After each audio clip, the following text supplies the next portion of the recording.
200 पंचायतों को नशा मुक्त किया है। इसके लिए आपका बहुत बहुत आभार और बहुत बहुत नमन। हमारा सहयोग जहां बन पड़ता है हम जरूर करते हैं, वहां पर जाते हैं, शपथ भी दिलाते हैं।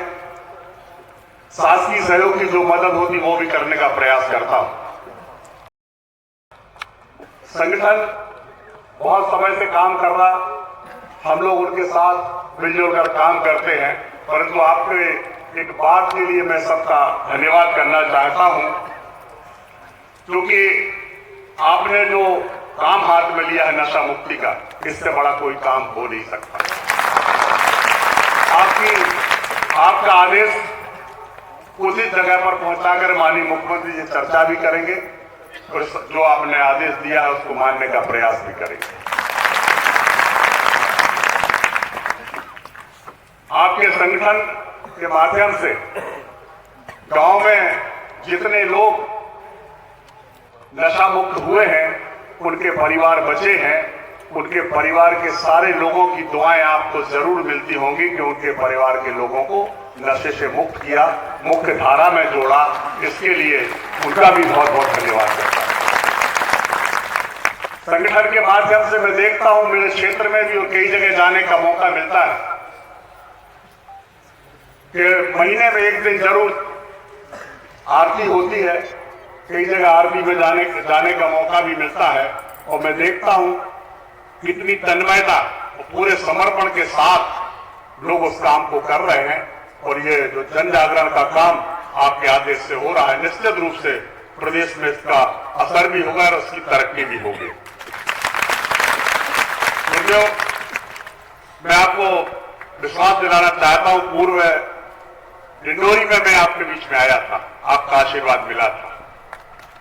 मुझे नेपाल के शिविर में भी जाना था, परंतु आदेश दिया है गौ रक्षा के लिए हमने अभ्यारण्य बनाने की जो समय बात कही थी, अभ्यारण्य बना करके और हमने 14 जगह पे 5,000 से लेकर 25,000 गौशाला, एक गौशाला में गाय रखने का योजना बनानी और लागू भी कर दी और इसी महीने से उसका काम शुरू हो जाएगा। उसके लिए सरकार ने अभी तक 4,000 एकड़ जमीन हमें आवंटित कर दी विभाग को। और मैं आपको विश्वास दिलाना चाहता हूं, गौ सेवा के मामले में हमारी सरकार संवेदनशील है। कोई भी ऐसी कोर कसर नहीं छोड़ेगी कि गौ माता आपको सड़क पर दिखे। आने वाले कुछ दिनों में हम हर जिले में प्रयास करेंगे कि हर जिले में हमको जमीन उपलब्ध हो जाए और हर जिले में हम कम से कम 5 से लेकर 10,000 15,000 गौ माता को वहां रखने का व्यवस्था कर सकें। जैसा आपने कहा, मैं आपकी बात से बहुत कुछ हद तक सहमत भी हूं कि गौ माता को लोग ले जाते हैं। हमारी सरकार ने इतना कड़क कानून बनाया है, नियम बनाया है, ये बात जरूर है। जैसा आपने कहा कि संगठन के कार्यकर्ता कई बार पकड़ते हैं, दूसरे लोग भी पकड़ते हैं, मैं इस बात को मानता हूं, परंतु ये मैं जरूर आपको विश्वास दिलाना चाहता हूं, जो भी आपका कार्यकर्ता या हमारा कोई लोग उसको पकड़ करके अगर हमें सूचना देंगे तो कड़ी से कड़ी कार्रवाई करके 10 साल तक की सजा दिलाने का काम हमारी सरकार। पहले होता था कि उस गाड़ी जो पकड़ी जाती थी वो छूट जाती थी।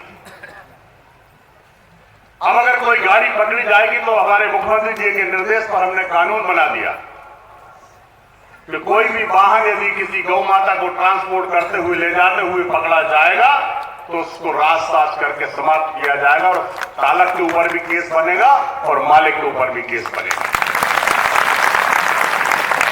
हम सब बराबर चिंता भी कर रहे हैं और आपके आदेश से उसी विचारधारा को हम लोग मानते हुए हम लोग आगे बढ़ रहे हैं। नशा मुक्ति का संदेश आपका इतना अच्छा है, हम लोग उसमें सहयोग भी करते हैं और चाहते भी हैं कि पूरा प्रदेश नशा मुक्त हो, गौ माता अच्छे से विचरण कर सके, हम सब प्रदेशवासी सब सुख और समृद्धि के साथ जीवन यापन कर सके। यहां पर आकर के इतना अच्छा और व्यवस्थित शिविर में आने का जो मौका आदरणीय जीजाजी अवस्थी जी ने दिया, मैं उनका बहुत बहुत आभार और धन्यवाद करना चाहता हूं। आपका आदेश निर्देश मुझे मिलता रहता है। जब कभी भी कोई बात आती है तो मुझे जरूर फोन करके और कहते हैं कि आपको ऐसा करना है। मैं कोशिश करता हूं कि हर बात पूरी कर सकूं, उनका पूरा सहयोग कर सकूं। बहुत ज्यादा कहने की आवश्यकता नहीं। गुरुदेव का आशीर्वाद मेरे ऊपर, बहुत कृपा आपकी हमारे ऊपर रही है, और जैसा आपका मानस है, ये निश्चित रूप से आपकी पूरी भावना को ऊपर तक पहुंचा के, और उस पर हम लोग प्रयास करेंगे कि आपकी भावनाएं सफल हों। आपका आशीर्वाद हम सब पर बना रहे। जैसा आपने कहा है कि आपका आशीर्वाद 10 साल तक भारतीय जनता पार्टी की सरकार को कोई हिला नहीं पाएगा, तो हम चाहेंगे कि आपका आशीर्वाद हमको मिले। यहाँ पर उपस्थित प्रदेश से, तो मुझे लगता है प्रदेश के अलावा देश के कोने कोने से यहाँ सब भाई बहन पधारे हैं। उन सबका मैं मध्य प्रदेश की धरती पर, मध्य प्रदेश में भारतीय जनता पार्टी की सरकार की ओर से आपका स्वागत करता हूं, आपका वंदन करता हूं। आप जिस तरीके से मध्य प्रदेश में आए हैं, आपका स्वागत है। सभी लोगों का एक बार फिर से मैं धन्यवाद करते हुए, आभार करते हुए अपनी वाणी को विराम दूंगा, और गुरुदेव को विश्वास दिलाता हूं कि आपका जो आदेश प्रवचन जो मिला है, जो विचार आपके सुने हैं, वो सच में दिल को छूने वाले हैं। आपने एक बात और कही थी कि आप अपने मन में जगत जननी मां को उतार लें। मैं तो इस बात को, एक दूसरे वक्ता जो कह रहे थे कि आज सब जगह संघर्ष है, बिल्कुल सही बात है। सब जगह संघर्ष है। राजनीति में तो प्रतिद्वंदी से संघर्ष है, चाहे कि दुकानदारों को दुकान से संघर्ष है। हर जगह जीवन में संघर्ष है, ये बात बिल्कुल सही है। लेकिन मैं एक बात कहना चाहता हूं कि जीवन में संघर्ष ना हो तो आनंद भी नहीं, लेकिन उस संघर्ष के साथ जीवन का आनंद भी लेना चाहिए। जीवन, क्योंकि बड़ी मुश्किल से हमें ये जीवन प्राप्त होता है, मानव जीवन प्राप्त होता है, तो उसके लिए हमें जीने का ढंग भी सीखना पड़ेगा, और ये भी समझना पड़ेगा कि हम जिस मानव जीवन को हमने इतनी तपस्याओं के बाद हमें मिला है, तो उसको हम इस जीवन को कैसे जीना है। एक दार्शनिक ने कहा है कि मानव जब कभी किसी कॉलेज में जाता है व्यक्ति, तो उसको लगता है कि अच्छी कॉलेज में एडमिशन मिल जाए तो जीवन का आनंद आ जाए, और जब एडमिशन हो जाता तो सोचता है अच्छी नौकरी लग जाए तो जीवन का आनंद आ जाए। जब अच्छी नौकरी लग जाती है उसके बाद कहता है अच्छी शादी अच्छी जगह हो जाए, बच्चे हो जाए तो जीवन का आनंद आ जाए।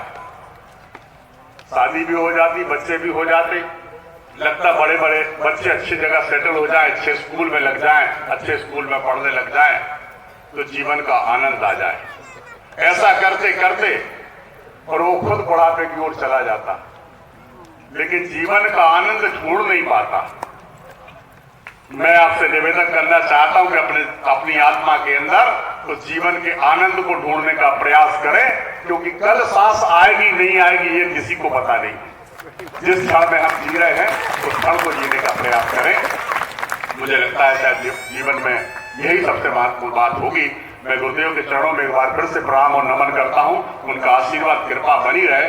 उपस्थित सभी जन समुदाय का एक बार धन्यवाद करते हुए अपनी वाणी को विराम दूंगा। बहुत बहुत धन्यवाद। जय हिंद।